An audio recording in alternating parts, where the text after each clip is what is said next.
Hey team, I'm Maddie. Welcome to Science Side Up, and today we're going to talk about the true and harrowing tale of the Friendly Floaties.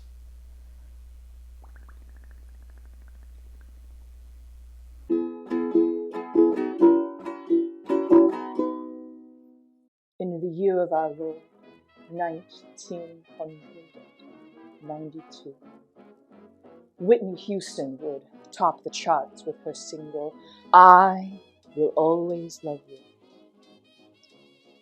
Michael Jordan and Scottie Pippen led the Chicago Bulls to their second NBA championship, and MTV would air the first season of The Real World, thus beginning our slow but steady decline in hope for humanity.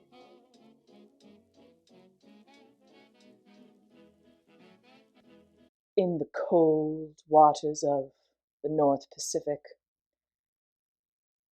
the Ever Laurel set sail from Hong Kong, laden with cargo. Mere days after she braved the open waters, on the 10th of January, she encountered a terrible northern Pacific storm.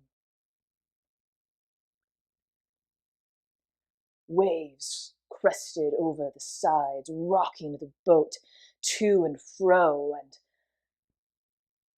at the end of the night, while no crew was lost, 12 of their cargo containers had been washed into the ocean. These containers then, striking against each other at the mercy of the storm, burst open, one of them spilling into the unforgiving waters. 28,000 rubber ducks.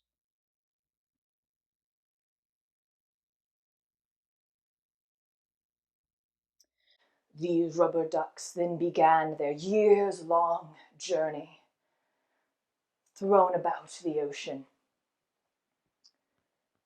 They would wash up worldwide for years to come, only to be found by dedicated beachcombers seeking to find these friendly floaties and report their location to the oceanographer Curtis Ebsmeyer in Seattle, Washington.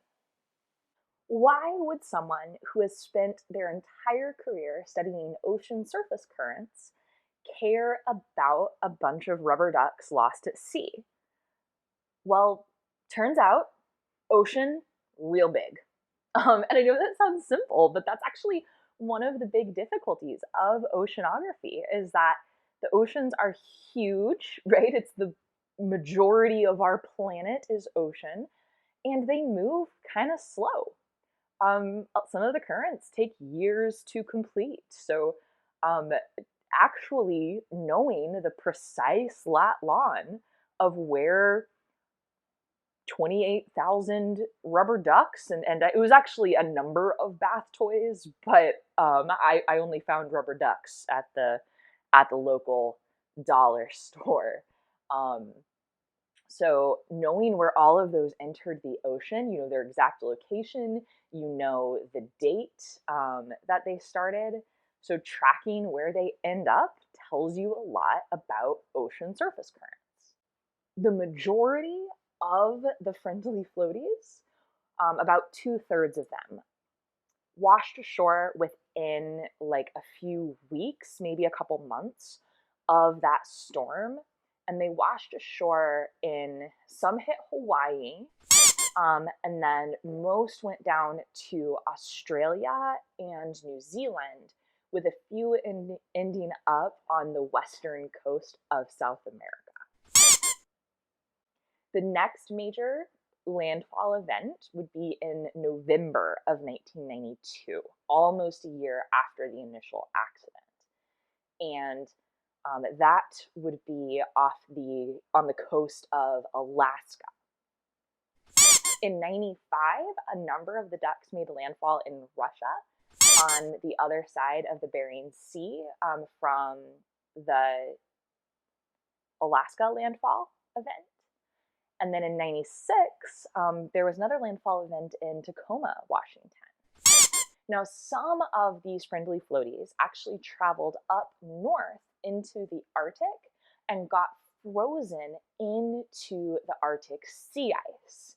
So they entered my world for a little bit. Entering the Arctic sea ice actually let them move to the other side of the world. And we had landfall events between 2000 and 2006 in Maine and in Europe. And with the last landfall event being in Europe in 2007. So 15 years after the initial spill, there's still friendly floaties washing up. And those are sort of the major landfall events. Most of the friendly floaties have now been recovered. But if you ever find a genuine friendly floaty, there are definitely oceanographers who will pay you good money to find out when and where it made landfall. Drifters, like the friendly floaties, are tools used by oceanographers. Now, when they intentionally put drifting things into the ocean, they're going to have instruments on them, so like a GPS to track where they are, maybe something to take temperature readings or something like that. But usually those are a few hundred at a time. So what was significant about the Friendly Floaties incident was that, one, these bath toys were designed not to sink. So most of them didn't get waterlogged and sink. And then second, the fact that there were just so many of them. So here's a picture I found of the oceanographer Curtis Ebsmeyer with his friendly floaties. And linked below in the description is his book. He wrote a book about organizing a global network of beachcombers to help him do science. And yeah, so these help us understand how the ocean flows. It helps us make maps like the one I've been showing you. Of all of these ocean currents. I love this story. I love oceanography stories because they have to be so creative in how they get ocean data. So I hope you guys liked this too. I'm sorry I didn't get a video out last week. This video was definitely very editing and filming heavy, so it just took a little bit longer. But we should be back on our weekly schedule. I've got the next few videos planned out. We're super close to 300 subscribers, so I'd really appreciate hitting that subscribe button if you haven't already. Just help me grow the channel and reach more people to talk about cool science stuff.